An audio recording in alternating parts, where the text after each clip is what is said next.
আপনার যে স্বপ্নগুলি কাউকে শেয়ার করবেন না কখনো, যতক্ষণ আপনার স্বপ্ন পূরণ না হবে। আপনার মনের ভিতরে রাখবেন, আপনি যদি কাউকে শেয়ার করেন হয়তো আপনাকে নজর দিতে পারে, আপনার কাজে বাধা দিতে পারে, আপনার পিছনে লাগতে পারে। তাই কখনো কাউকে বলবেন না। মনের ভিতরে বল রেখে নিজে যে কাজগুলি করবেন আগেভাগে থেকে আপনি মনে করে নেবেন। আগেভাগে থেকে আপনি চিন্তা ভাবনা করবেন যে আমি এই কাজটা করব, এই কাজটা আমি করেই ছাড়ব। ইনশাআল্লাহ দেখবেন আপনি সফলতা হতে পারবেন। আর চেষ্টা করবেন এরকম কাজ করার জন্য যে কাজ করলে আপনি তাড়াতাড়ি সফলতা হতে পারবেন। হ্যাঁ, বিদেশে আমাদের বাংলাদেশের অনেক মেয়েরা আসে, আরবিদের ঘরে কাজ করে, কষ্ট করে, স্যালারি কম পায়।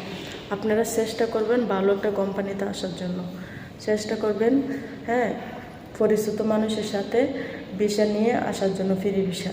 কেন, আপনি 3-4টা বাসায় যদি পার্ট টাইমের কাজও করেন আপনি অনেক টাকা কামাইতে পারবেন, কারোর হেল্প লাগবে না।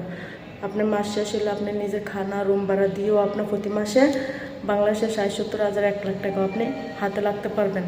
ফ্যামিলিকে খরচ দিয়েও আপনি 80-90 হাজার টাকা হাতে সেভ করতে পারবেন।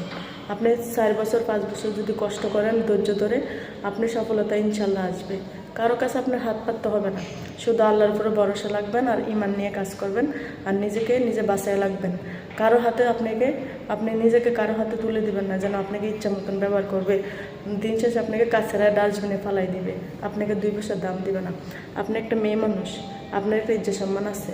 আল্লাহ আপনাকে ইজ্জত সম্মান দিয়েছে, এই ইজ্জত সম্মানটা অনেক বেশি দামি। আপনি কখনো কাউকে এরকম কোনো কুত্তা বলে রাস্তাঘাটে যত কুত্তা হিয়াল আছে এগুলিকে কখনো আপনাকে আশেপাশে আসতে দেবেন না। এরা শুধু আপনাকে ব্যবহার করবে, আপনার কোনো কাজে আসবে না, জাস্ট আপনাকে ডাস্টবিনে ফেলাই দেবে, দিন শেষে আপনার বদনামি করবে। তাই আপনার নসিবে যদি আল্লাহ ভালো কাউকে রেখে রাখে তাহলে অবশ্যই সে আসবে, ঠিক আছে, আপনার কাছে আসবে। আপনাকে যে দেখতে হবে না, যদি আপনার নসিবে থাকে আপনার জন্য আল্লাহ ভালো কিছু লাগে, ভালো মানুষ লাগে, সে একদিন আপনার নসিবে আসবে। আর যে ভালো মানুষ সে কখনো আপনাকে ধোঁকা দিবে না, আপনার সাথে বেইমানি করবে না, আপনার সুখেই ওর সুখ। আপনি একটা ভালো মানুষ খুঁজে নেবেন নিজের জীবনের জন্য। একটা সঙ্গী দরকার জীবনের জন্য, কিন্তু ভালো মানুষ খুঁজে নেবেন যেন আপনাকে খাওয়ায় ফিন দেয়, আপনার ভরণ পোষণ দেয়, আপনাকে কষ্ট না দেয়। এরকম একটা মানুষ আপনার জীবনে আপনি খুঁজে নেবেন। রাস্তাঘাটের থেকে যে কোনো মানুষকে আপনি জীবনে তুলে আনবেন না, কেন আপনার জীবনটা নষ্ট হয়ে যাবে। আর নিজে ইনকাম করবেন, নিজের পায়ে চলবেন, নিজের হাতে খরচ করবেন, তাহলে আপনি সফলতা হতে পারবেন। তো আজকে ভালো থাকবেন, আল্লাহ হাফিজ।